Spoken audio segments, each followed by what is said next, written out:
Halo semua, kembali lagi bersama saya Johan di Jurnal Trading ID. Jadi pada kesempatan video kali ini kita akan membahas kembali untuk update dari pergerakan XAUUSD atau gold ini sendiri ya. Lalu kalau kita lihat untuk hari ini memang ya dari trading session yang kemarin itu dia sideways dengan area supportnya itu berada pada level harga 177 ya sampai 174 gitu. Ini untuk area supportnya dia yang terdekat, atau lebih tepatnya di area bahasa itu kayak pivot level ya. Ini area pivot levelnya untuk si gold ini sendiri gitu ya. Untuk hari ini pun kalau kita perhatikan ya, gold ini berada di bawah pivot level, yang artinya memang bear favornya itu lebih bagus ya ketimbang yang kemarin. Kalau kemarin itu dia memang benar-benar mentok di 77 ya sampai 75 gitu terendahnya, dan dia ketahan, benar-benar ketahan di area pivot levelnya dia gitu. Dan kalau kita perhatikan juga kemarin itu dia pergerakannya sideways, nggak kemana-mana ya, dari 75 naik ke 85 gitu ya teman-teman. Itu juga 85 nggak banyak gitu, cuma 1 atau 2 3 kali aja gitu ya. Itu juga kalau kita perhatikan selebihnya pergerakannya dari 77 ke 81 ya kan. Ini juga ada 877 juga ke 83 gitu. Nah untuk hari ini kalau kita lihat memang gold ini masih ada potensi untuk koreksi ya, atau menyentuh kembali ke area 77 sampai 75 kembali ya, selama dia bisa bertahan di bawah pivot level 12182 gitu ya. Tapi tetap ya, untuk area support ini tetap kita pantau untuk hari ini gitu, karena ini adalah area support yang dimana dia itu memberikan efek yang cukup bagus ya untuk gold ini rebound ya di area level ini sendiri gitu. Nanti begitu dia masih bisa bertahan di atas area ini ya, itu masih ada potensi gold untuk naik lagi ke 189 ya atau 190 sampai height yang ini ngejarnya nih, yang ngejar height yang di sini, dan kita akan buy kembali kalau dia bisa break dari current height-nya dia gitu, dan berpeluang untuk membentuk height yang baru gitu. Peluang membentuk height yang baru ke level harga nantinya itu di 2204 ya, sampai nanti tertinggi di 2017 gitu teman-teman gitu. Itu adalah height yang baru gitu. Tapi selama dia belum menembus height yang baru, yang masih ada potensi koreksi dengan terdekat itu ke 177 ya kan. Kemudian ke 170 sampai 167 ya. Jadi kalau misalkan ada sell di area-area sini, kalian mau hold ya, pastikan kalian pantau dulu dia bisa nge-break area ini atau belum gitu. Kalau belum ya berarti kita nggak boleh dulu hold untuk jangka panjang, karena posisinya itu masih riskan gitu. Kalau mau amannya kita tunggu dia berhasil break dari 150 ya, 150 ke bawah di sini nih.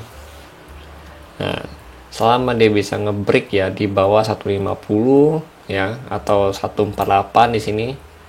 Nah, ini kita baru bisa hold untuk jangka panjang gitu ya. Artinya di area sini terjadi yang namanya swap zone gitu.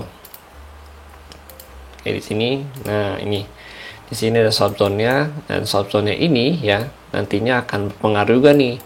Ya akan berpengaruh untuk pergerakan gold ke depannya. Cuma untuk hari ini ya gold ini masih menunggu data CPI, karena kan ini kita tahu nih hari tanggal 12 ya kan.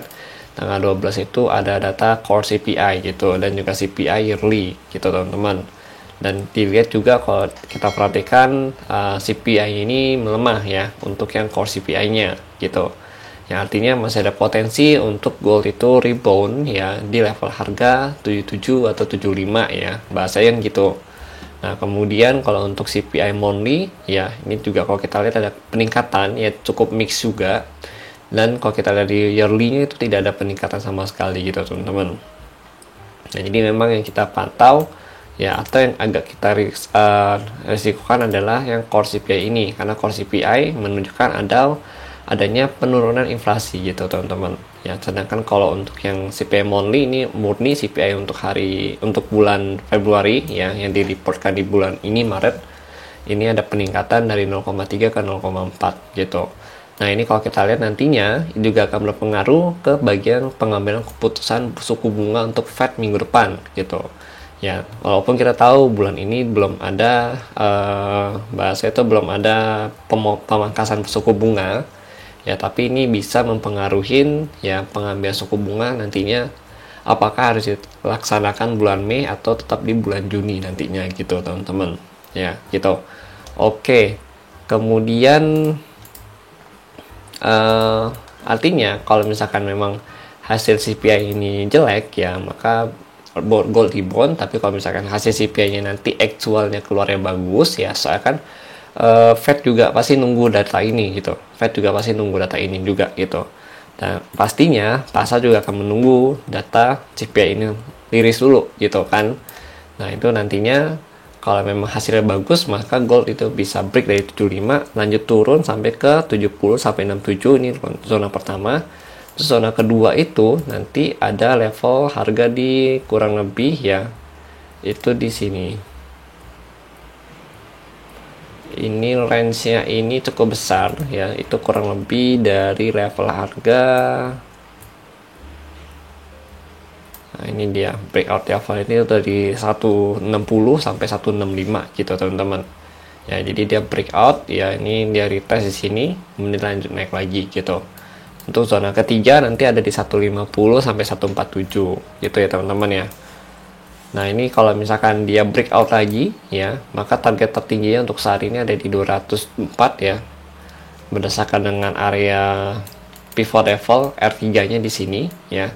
Kemudian kalau untuk dari extension ya, begitu dia bisa breakout dari area height-nya dia, itu nanti target terjauh yang di retracement-nya dia ya, itu ada kurang lebih di 211 ya, 211 sampai 218-an gitu. Di sini area pivot R3 yang kemarin gitu, teman-teman. Oke. Nah, itu untuk skenario gold hari ini gitu. Jadi untuk hari ini selama di pivot level ke bawah ya, berarti masih beri favor dan ada potensi dia untuk koreksi terlebih dahulu gitu. Oke, itu kalau dari saya. Oke, tapi kalau overall, kalau dari sentimen dan data itu masih bagus untuk gold, dan gold masih ada potensi untuk cetak new ATH lagi ya di area 202 ya sampai 211-an gitu, teman-teman ya. Jadi gitu. Oke, mungkin itu dulu sekian dari saya. Terima kasih. Selamat menunaikan ibadah puasa bagi yang menjalaninya. Semoga puasanya itu bisa lancar ya untuk 1 bulan ke depan ini gitu, teman-teman. Oke, terima kasih bagi yang sudah nonton dan sampai jumpa pada video berikutnya.